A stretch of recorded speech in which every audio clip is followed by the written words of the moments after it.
सत श्री अकाल जी, थोड़ा स्वागत है जी चैनल जुगलू एजुकेशन विच।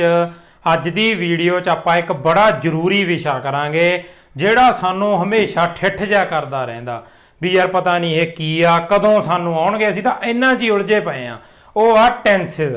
ਅੱਜ ਆਪਾਂ ਟੈਂਸਿਸ ਦੇ ਪੱਕੇ ਰੂਲਸ ਕਰਾਂਗੇ ਜਿਹੜੇ ਮਤਲਬ ਕਨਫਰਮ ਨੇ ਵੀ ਇਹ ਹੋਣਾ ਹੀ ਹੋਣਾ।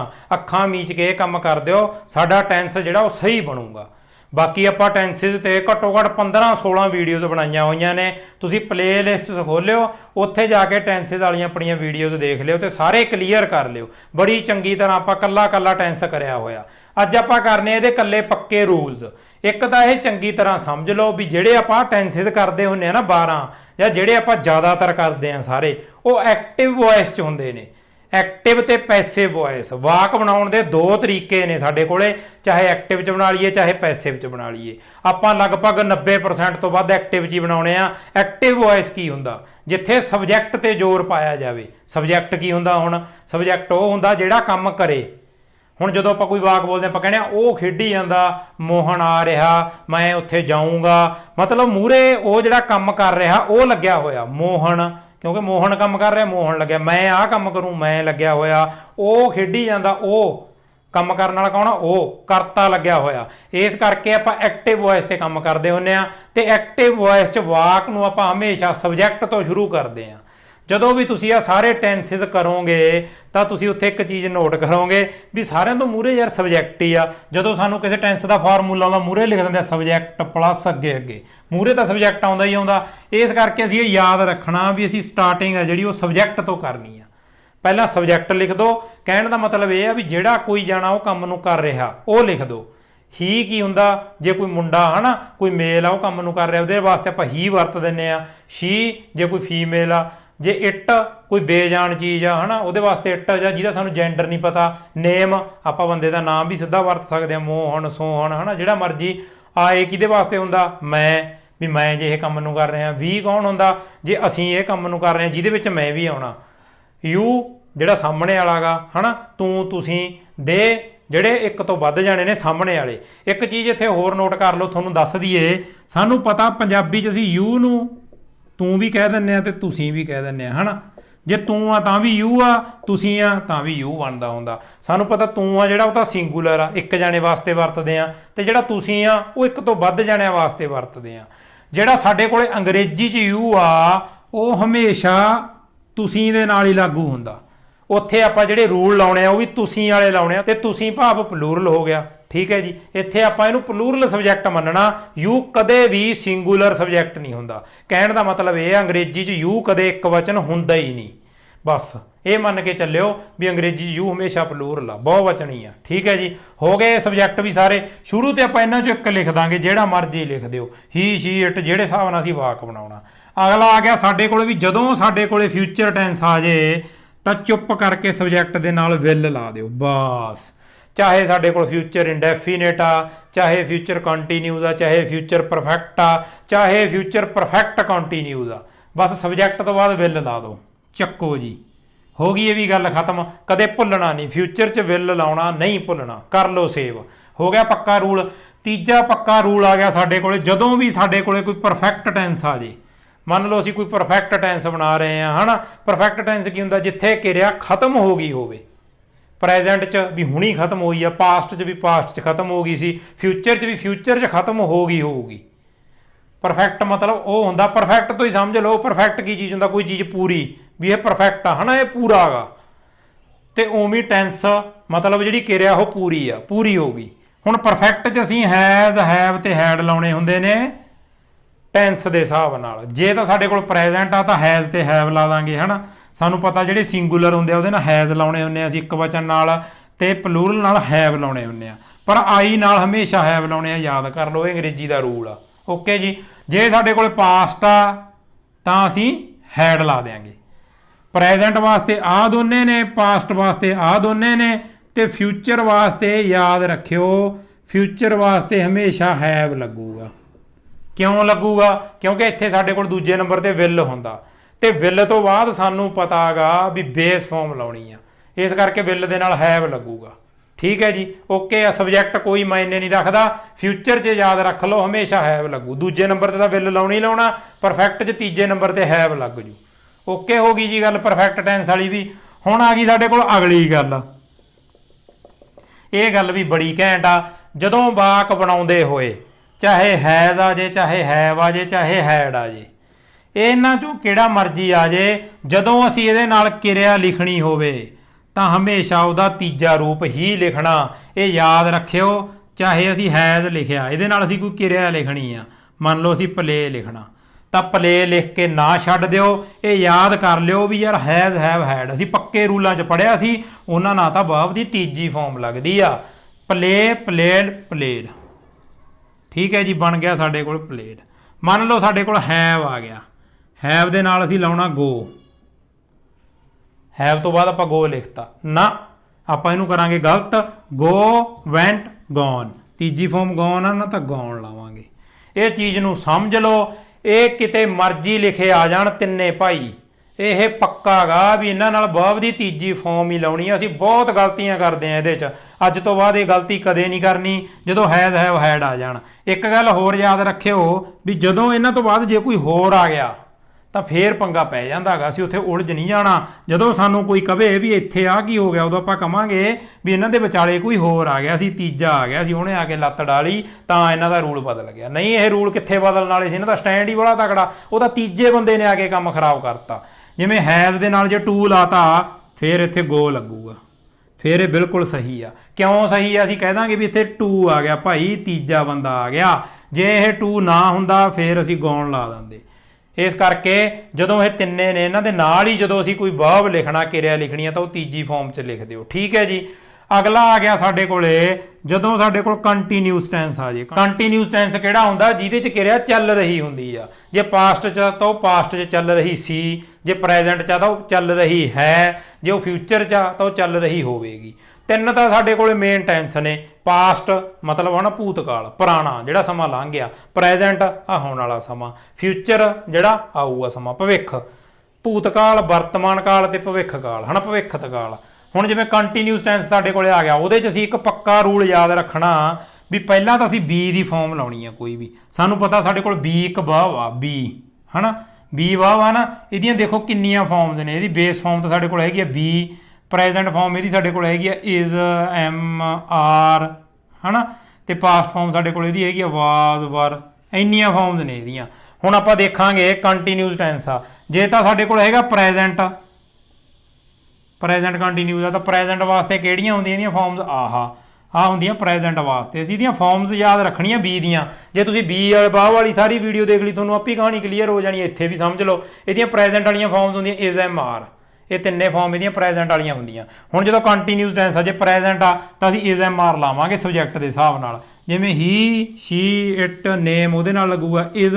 ਜੇ ਸਾਡੇ ਕੋਲ ਆਏ ਆ ਤਾਂ ਉਹਦੇ ਨਾਲ ਲੱਗੂਗਾ ਐਮ। ਅਤੇ ਜੇ ਸਾਡੇ ਕੋਲ ਵੀ, ਯੂ, ਦੇ ਇੱਕ ਤੋਂ ਵੱਧ ਵਾਲੇ ਆ, ਹੈ ਨਾ, ਉਹਨਾਂ ਨਾਲ ਲੱਗੂਗਾ ਆਰ। ਐਡੀ ਕੁ ਕਹਾਣੀ ਆ। ਇੱਥੇ ਪਹਿਲਾਂ ਆਪਾਂ ਸਬਜੈਕਟ ਦੇਖਾਂਗੇ, ਹੈ ਨਾ। ਸਟਾਰਟਿੰਗ ਸਾਨੂੰ ਪਤਾ ਸਬਜੈਕਟ ਤੋਂ ਕਰਨੀ ਹੈ ਹੀ, ਉਦੋਂ ਬਾਅਦ ਬੀ ਦੀ ਫਾਰਮ ਲਾਉਣੀ ਆ। ਮੰਨ ਲਓ ਪ੍ਰੈਜ਼ੈਂਟ ਤਾਂ ਹੀ ਇਜ਼ ਲੱਗੂਗਾ, ਬੀ ਦੀ ਇੱਕ ਫਾਰਮ ਚੱਕ ਲਈ, ਕਿਹੜੀ ਮਰਜ਼ੀ ਚੱਕ ਲਈ। ਓਕੇ ਹੋ ਗਿਆ ਜੀ। ਅੱਗੇ ਸਾਡੇ ਕੋਲੇ ਜਿਹੜੀ ਕਿਰਿਆ ਆ ਗਈ verb, ਉਹਦੀ ਬੇਸ ਫਾਰਮ ਨਾਲ ING ਲਾ ਦੇਣੀ ਆ। ਮੰਨ ਲਓ ਸਾਡੇ ਕੋਲ ਕਿਰਿਆ ਜਿਹੜੀ ਉਹ ਖੇਡਣਾ, ਪਲੇ, ਪਲੇ ਲਿਖਤਾ ਆਪਾਂ ਇਹਦੀ ਬੇਸ ਫਾਰਮ ਨਾਲ। ਸਾਨੂੰ ਕੀ ਕਿਹਾ? ING ਲਾ ਦਿਓ। ਲਓ ਜੀ, ING। ਇਹ ਬਣ ਗਿਆ ਸਾਡੇ ਕੋਲ continuous tense, he is playing. ਹੁਣ ਮੰਨ ਲਓ ਇਹਦਾ ਪ੍ਰੈਜ਼ੈਂਟ ਸੀ, ਆਪਾਂ ਪਾਸਟ ਬਣਾਉਣਾ। ਇੱਥੇ ਹੀ ਲਿਖਤਾ, ਬੀ ਦੀ ਫਾਰਮ ਚੱਕਣੀ ਆ। ਪਾਸਟ 'ਚ ਬੀ ਦੀ ਫਾਰਮ ਕਿਹੜੀ ਹੁੰਦੀ ਆ? ਵਾਜ਼ ਤੇ ਵਰ। ਹੀ ਨਾਲ ਸਾਨੂੰ ਪਤਾ ਵਾਜ਼ ਲੱਗਦਾ, ਹੀ ਵਾਜ਼। ਉਵੇਂ verb ਦੀ ਬੇਸ ਫਾਰਮ ਪਲੇ ਤੇ ING, ਪਲੇਇੰਗ। ਓਕੇ ਹੋ ਗਿਆ ਜੀ। ਹੁਣ ਆਪਾਂ ਕਰਦੇ ਹਾਂ ਫਿਊਚਰ। ਫਿਊਚਰ 'ਚ ਹੀ ਲਿਖਤਾ। ਫਿਊਚਰ ਦੇ ਵਿੱਚ ਤੁਹਾਨੂੰ ਪਤਾ ਹੀ ਆ, ਆਪਾਂ ਇੱਥੇ ਕਰ ਲਿਆ ਵੀ ਜਦੋਂ ਸਬਜੈਕਟ ਲਿਖਤਾ ਨਾਲ ਚੁੱਪ ਕਰਕੇ ਵਿਲ ਲਾ ਦਿਓ। ਹੀ ਵਿਲ ਲਾਤਾ। ਹੁਣ ਵਿਲ ਸਾਨੂੰ ਪਤਾ ਸਾਡੇ ਕੋਲ ਮੋਡਲ ਆ, ਅਤੇ ਮੋਡਲ ਨਾਲ ਹਮੇਸ਼ਾ ਬੇਸ ਫਾਰਮ ਲੱਗਦੀ ਹੈ। ਬੀ ਦੀ ਬੇਸ ਫਾਰਮ ਕੀ ਹੈ? ਬੀ, ਹੈ ਨਾ। ਇਹਦੀ ਬੇਸ ਫਾਰਮ ਆ, ਯਾਦ ਰੱਖਣਾ। ਬੇਸ ਫਾਰਮ ਮਤਲਬ ਮੂਲ ਰੂਪ, ਅਤੇ ਵਿਲ ਦੇ ਨਾਲ ਆਪਾਂ ਲਾ ਦਾਂਗੇ ਬੀ। ਹੋ ਗਿਆ ਜੀ, ਹੋ ਗਈ ਬੀ ਦੀ ਫਾਰਮ। ਬੀ ਦੀ ਫਾਰਮ ਇੱਥੇ ਬੀ ਹੋਈ ਰਹੇਗੀ। ਹੁਣ ਆਪਾਂ verb ਦੀ ਬੇਸ ਫਾਰਮ ਬਣਾਈ ING, ਪਲੇਇੰਗ। ਲਓ ਜੀ ਲਿਖਤਾ ਹੀ ਵਿਲ ਬੀ ਪਲੇਇੰਗ। ਪ੍ਰੈਜ਼ੈਂਟ ਵੀ ਬਣ ਗਿਆ, ਪਾਸਟ ਵੀ ਬਣ ਗਿਆ, ਫਿਊਚਰ ਵੀ ਬਣ ਗਿਆ। ਐਡੀ ਕੁ ਕਹਾਣੀ ਆ। ਕੰਟੀਨਿਊਸ ਟੈਂਸ, ਕੰਟੀਨਿਊਸ ਟੈਂਸ ਮਤਲਬ ਜਿੱਥੇ ਕਿਰਿਆ ਚੱਲ ਰਹੀ ਆ। ਹੀ ਇਜ਼ ਪਲੇਇੰਗ ਉਹ ਖੇਡ ਰਿਹਾ ਹੈ, ਮਤਲਬ ਜਿਹੜੀ ਕਿਰਿਆ ਹੁਣ ਉਹ ਵਰਤਮਾਨ 'ਚ ਚੱਲ ਰਹੀ ਆ। ਹੀ ਵਾਜ਼ ਪਲੇਇੰਗ ਵੀ ਉਹ ਖੇਡ ਰਿਹਾ ਸੀ, ਉਹ ਭੂਤਕਾਲ 'ਚ ਕਿਸੇ ਸਮੇਂ ਖੇਡਣ ਵਾਲੀ ਕਿਰਿਆ ਕਰ ਰਿਹਾ ਸੀ, ਉਦੋਂ ਕਿਰਿਆ ਚੱਲ ਰਹੀ ਸੀ। ਹੀ ਵਿਲ ਬੀ ਪਲੇਇੰਗ ਉਹ ਆਉਣ ਵਾਲੇ ਸਮੇਂ 'ਚ ਭਵਿੱਖਤ ਕਾਲ 'ਚ ਖੇਡ ਰਿਹਾ ਹੋਊਗਾ, ਉਹਦੀ ਖੇਡਣ ਵਾਲੀ ਕਿਰਿਆ ਚੱਲ ਰਹੀ ਹੋਊਗੀ। ਓਕੇ ਹੈ ਜੀ, ਇਹ ਹੋ ਗਿਆ ਸਾਡੇ ਕੋਲ ਕੰਟੀਨਿਊਸ ਟੈਂਸ। ਹੁਣ ਆ ਗਿਆ ਸਾਡੇ ਕੋਲ ਸਿੰਪਲ ਟੈਂਸ, ਜਿਹਨੂੰ ਅਸੀਂ ਇੰਡੈਫੀਨਿਟ ਵੀ ਕਹਿ ਦਿੰਦੇ ਆ। ਸਾਨੂੰ ਪਤਾ ਪ੍ਰੈਜ਼ੈਂਟ ਇੰਡੈਫੀਨਿਟ, ਪਾਸਟ ਇੰਡੈਫੀਨਿਟ ਤੇ ਫਿਊਚਰ ਇੰਡੈਫੀਨਿਟ ਤਿੰਨੇ ਹੁੰਦੇ ਨੇ ਵੀ ਸਾਡੇ ਕੋਲੇ।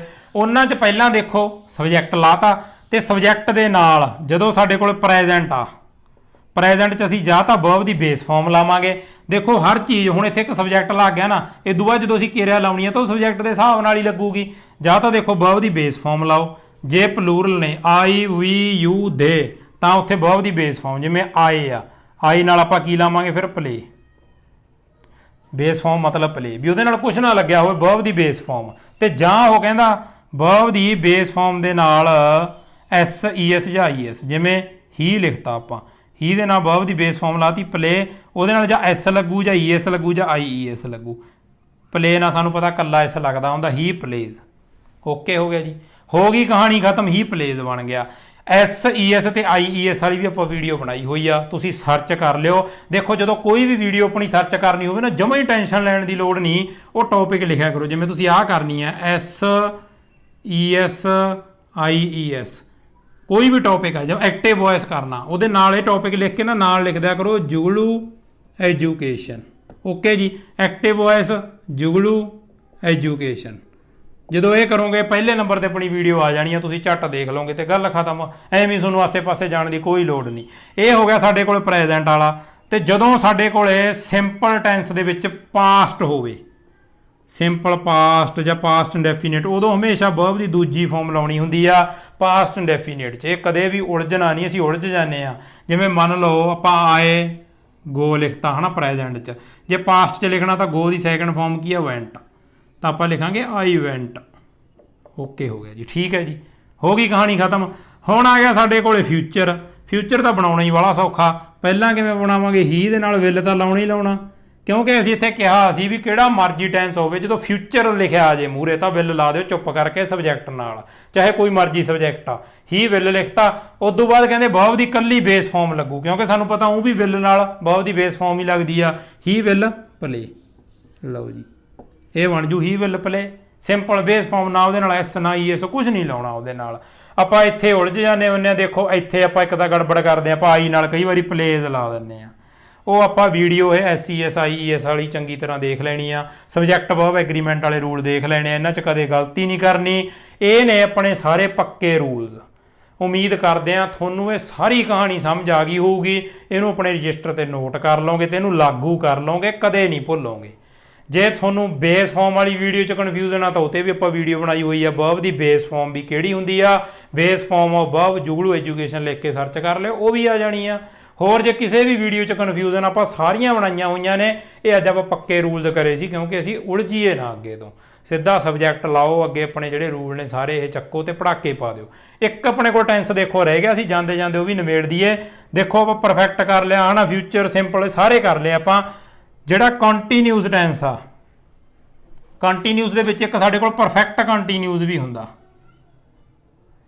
ਪਰਫੈਕਟ ਕੰਟੀਨਿਊਸ ਦੇ ਵਿੱਚ ਆਪਾਂ ਕੀ ਕਰਨਾ, ਜਦੋਂ ਪਰਫੈਕਟ ਆ ਗਿਆ ਸਾਡੇ ਕੋਲੇ ਹੈਜ਼ ਹੈਵ ਹੈਡ ਆ ਜਾਣਾ ਹੈ ਨਾ, ਫਿਰ ਆਪਾਂ ਉੱਥੇ ਕੀ ਕਰਨਾ, ਇਹਨਾਂ ਦੇ ਨਾਲ ਤਿੰਨਾਂ ਦੇ ਨਾਲ ਬੀਨ ਲਾ ਦੇਣਾ। ਪਰਫੈਕਟ ਤਾਂ ਸਾਡੇ ਕੋਲ ਹੈਗਾ ਹੀ ਹੈਗਾ। ਜਦੋਂ ਕੰਟੀਨਿਊਸ ਆ ਜੇ ਦੇਖੋ ਬੀ ਦੀ ਫਾਰਮ। ਇੱਕ ਚੀਜ਼ ਹੁਣ ਸਮਝੋ, ਪਹਿਲਾਂ ਇਹਨੂੰ ਢਾ ਦਈਏ ਫਿਰ ਤੁਹਾਨੂੰ ਸਮਝਾਉਣੇ ਆ। ਦੇਖੋ ਤੁਸੀਂ ਕਹੋਗੇ ਵੀ ਹਾਂ ਯਾਰ ਨਜ਼ਾਰਾ ਆ ਗਿਆ। ਹੁਣ ਦੇਖੋ ਇੱਥੇ ਹੁਣ ਬਣੂਗੀ ਗੱਲ।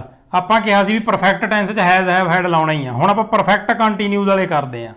ਪਹਿਲਾਂ ਆਪਾਂ ਕੀ ਕਰ ਲੈਂਦੇ ਹਾਂ, ਪ੍ਰੈਜ਼ੈਂਟ ਤੋਂ ਕਰ ਲੈਂਦੇ ਹਾਂ ਹੈ ਨਾ, ਪ੍ਰੈਜ਼ੈਂਟ ਤੋਂ। ਓਕੇ ਜੀ, ਸਾਰਿਆਂ ਨੂੰ ਪਹਿਲਾਂ ਅਸੀਂ ਸਬਜੈਕਟ ਲਾਉਣਾ ਹੀ ਲਾਉਣਾ ਗਾ, ਹੀ ਲਾਤਾ ਮੰਨ ਲਓ।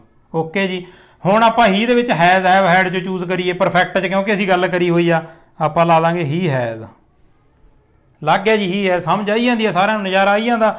ਉਸ ਤੋਂ ਬਾਅਦ ਅਸੀਂ ਗੱਲ ਕਰਾਂਗੇ ਆਪਾਂ, ਕਿਉਂਕਿ ਹੁਣ ਪਰਫੈਕਟ ਤਾਂ ਨਿਬੜ ਗਿਆ। ਹੁਣ ਕੰਟੀਨਿਊਸ, ਕੰਟੀਨਿਊਸ ਟੈਂਸ 'ਚ ਸਾਡੇ ਕੋਲ ਕੀ ਹੁੰਦਾ, ਬੀ ਦੀ ਫਾਰਮ ਲਾਉਣੀ ਆ ਕਿਹੜੀ ਮਰਜ਼ੀ। ਹੁਣ ਇੱਥੇ ਆਪਾਂ ਕੀ ਲਿਖੀਏ, ਬੀ ਲਿਖ ਦਈਏ। ਸਾਨੂੰ ਪਤਾ ਬੀ ਵਰਬ ਆ ਨਾ, ਪਰ ਇੱਥੇ ਬੈਕ ਐਂਡ ਤੇ ਕਿਹੜਾ ਰੂਲ ਕੰਮ ਕਰੂਗਾ, ਸਾਰੇ ਜਣੇ ਝੱਟ ਕਹਿ ਦੇਣਗੇ ਵੀ ਆ ਪਿਆ ਹੈਜ਼ ਹੈਵ ਹੈਡ, ਇੱਥੇ ਤਾਂ ਵਰਬ ਦੀ ਤੀਜੀ ਫਾਰਮ ਲੱਗਣੀ ਹੈ ਤੇ ਬੀ ਦੀ ਤੀਜੀ ਫਾਰਮ ਦੱਸੋ ਸਾਨੂੰ ਕੀ ਆ ਪ੍ਰੈਜ਼ੈਂਟ ਦੀ ਆ ਪਾਸਟ ਦੀ ਆ ਤੇ ਬੀ ਦੀ ਜਿਹੜੀ ਥਰਡ ਫਾਰਮ ਹੁੰਦੀ ਆ ਉਹ ਸਾਡੇ ਕੋਲ ਬੀਨ ਹੁੰਦੀ ਆ, ਇਹ ਯਾਦ ਰੱਖਿਓ। ਬੀ ਦੀ ਤੀਜੀ ਫਾਰਮ ਬੀਨ ਹੁੰਦੀ ਆ, ਇੱਥੇ ਆਪਾਂ ਲਾਵਾਂਗੇ ਬੀਨ।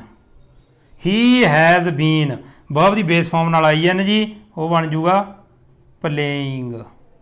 ਓਕੇ ਜੀ, ਪਲੇਇੰਗ ਹੋ ਗਿਆ, ਇੱਥੋਂ ਤੱਕ ਹੋ ਗਿਆ ਪਰਫੈਕਟ ਕੰਟੀਨਿਊਸ ਟੈਂਸ।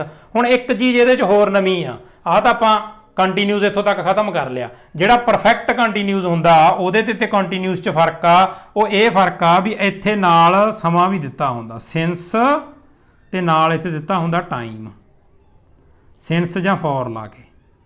ਓਕੇ ਜੀ, ਸਿੰਸ ਲਾ ਲਓ, ਫੋਰ ਲਾ ਲਓ, ਅੱਗੇ ਸਾਡੇ ਕੋਲ ਟਾਈਮ ਦਿੱਤਾ ਹੁੰਦਾ। ਉਵੇਂ ਹੁਣ ਅੱਗੇ ਆਪਾਂ ਪਾਸਟ ਵਾਲਾ ਕਰ ਲਈਏ। ਜਦੋਂ ਅਸੀਂ ਪਾਸਟ ਵਾਲਾ ਕਰਨਾ ਹੀ ਦੇ ਨਾਲ ਆਪਾਂ ਕੀ ਲਾਵਾਂਗੇ, ਪਾਸਟ 'ਚ ਲੱਗੂ ਹੈਡ, ਹੈਜ਼ ਹੈਵ ਹੈਡ ਨਾਲ ਵਰਬ ਦੀ ਤੀਜੀ ਫਾਰਮ ਬੀਨ ਲੱਗੂ, ਪਲੇਇੰਗ ਦਾ ਪਲੇਇੰਗ ਆ ਜੋ ਅੱਗੇ ਸਾਰਾ ਸੇਮ ਆ, ਗੱਲ ਖਤਮ। ਹੁਣ ਆਪਾਂ ਅੱਗੇ ਫਿਊਚਰ ਕਰ ਲਈਏ। ਫਿਊਚਰ ਦੇ ਨਾਲ ਹੀ ਤੋਂ ਬਾਅਦ ਸਾਨੂੰ ਪਤਾ ਵਿਲ ਲੱਗਣਾ ਹੀ ਲੱਗਣਾ, ਤੇ ਵਿਲ ਦੇ ਨਾਲ ਅੱਗੇ ਸਾਨੂੰ ਪਤਾ ਹੈ ਵੀ ਲੱਗਦਾ ਹੁੰਦਾ, ਹੋਰ ਕੁਝ ਲੱਗਦਾ ਨਹੀਂ। ਹੀ ਹੈ ਵਿਲ ਹੈਵ, ਤੇ ਹੈਜ਼ ਹੈਵ ਹੈਡ ਨਾਲ ਵਰਬ ਦੀ ਤੀਜੀ ਫਾਰਮ ਬੀਨ, ਹੀ ਵਿਲ ਹੈ ਬੀਨ, ਅੱਗੇ ਪਲੇਇੰਗ ਚੱਕੋ ਜੀ, ਫਿਰ ਸਿੰਸ ਜਾਂ ਫੋਰ, ਇੱਥੇ ਆ ਗਿਆ ਸਾਡੇ ਕੋਲ ਟਾਈਮ। ਐਡੀ ਕਿ ਸਾਡੇ ਕੋਲ ਗੱਲ ਆ। ਇਹ ਇੰਨੇ 'ਚ ਆਪਾਂ ਦੇਖੋ ਸਾਰੇ ਟੈਂਸ ਕਵਰ ਕਰਤੇ। ਹੁਣ ਕੀ ਆ, ਤੁਸੀਂ ਇਹਨਾਂ ਨੂੰ ਨੋਟ ਕਰ ਲਓ, ਦੂਆ ਕੱਲਾ ਟੈਂਸ ਸਮਝਣਾ ਸ਼ੁਰੂ ਕਰੋ। ਚਾਹੇ ਆਪਣੀ ਸਾਰੀ ਟੈਂਸਿਸ ਵਾਲੀ ਇੱਕ ਵੀਡੀਓ ਦੇਖ ਲਓ 20-22 ਮਿੰਟ ਦੀ ਹੈਗੀ ਆ, ਚਾਹੇ ਊਂ ਕੱਲਾ ਟੈਂਸ ਸਮਝੀ ਚਲੋ। ਆਪਾਂ ਸਾਰੇ ਕੰਮ ਕਰੇ ਹੋਇਆ, ਇਕੱਠੀ ਵੀਡੀਓ ਵੀ ਬਣਾਈ ਆ, ਆਪਾਂ ਕੱਲੀਆਂ ਵੀ ਬਣਾਈਆਂ ਹੋਈਆਂ, ਉਹ ਦੇਖ ਲਿਓ। ਤੇ ਉਦੋਂ ਬਾਅਦ ਦੇਖਿਓ ਵੀ ਆਹ ਰੂਲਸ ਦਾ ਨਜ਼ਾਰਾ ਆਉਂਦਾ, ਵੀ ਚੀਜ਼ਾਂ ਸਮਝ ਆਉਣ ਲੱਗ ਗਈਆਂ, ਵੀ ਆਪਸ 'ਚ ਲਿੰਕ ਕਰਨਾ ਅਸੀਂ ਸਿੱਖ ਗਏ। ਜਦੋਂ ਇਹ ਅਸੀਂ ਸਿੱਖ ਗਏ ਤਾਂ ਟੈਂਸ ਸਾਨੂੰ ਐਂ ਲੱਗਣਗੇ ਵੀ ਤਾਂ ਯਾਰ ਚੁਟਕੀ ਮਾਰ ਕੀ ਕਰ ਦਿੰਦੇ, ਦੂਜਿਆਂ ਨੂੰ ਵੀ ਕਹਾਂਗੇ ਆ ਯਾਰ ਤੈਨੂੰ ਟੈਂਸ ਨਹੀਂ ਆਉਂਦੀ, ਲਿਆ ਸਿਖਾਵਾਂ ਤੈਨੂੰ, ਉਰੇ ਆ। ਆਪਾਂ ਨਾਲ ਦੀ ਨਾਲ ਸਾਰਿਆਂ ਨੂੰ ਵੀ ਦੱਸ ਦਾਂਗੇ ਵੀ ਆਹ ਹੁੰਦੇ ਨੇ ਟੈਂਸ, ਐਡੀ ਕੁ ਗੱਲ ਆ। ਉਮੀਦ ਕਰਦੇ ਹਾਂ ਅੱਜ ਵਾਲੀ ਵੀਡੀਓ ਤੁਹਾਨੂੰ ਬਹੁਤ ਵਧੀਆ ਲੱਗੀ ਹੋਊਗੀ। ਜੇ ਮਨ 'ਚ ਕੋਈ ਵੀ ਸਵਾਲ, ਡਾਊਟ ਜਾਂ ਕਨਫਿਊਜ਼ਨ ਉਹ ਵੀ ਕਮੈਂਟ ਕਰਕੇ ਪੁੱਛੋ, ਆਪਾਂ ਉਹਦਾ ਵੀ ਹੱਲ ਕਰ ਦਿਆਂਗੇ। ਅਗਲੀ ਵੀਡੀਓ ਲੈ ਕੇ ਜਲਦੀ ਫੇਰ ਹਾਜ਼ਰ ਹੋਵਾਂਗੇ, ਉਦੋਂ ਤੱਕ ਲਈ ਸਤਿ ਸ਼੍ਰੀ ਅਕਾਲ।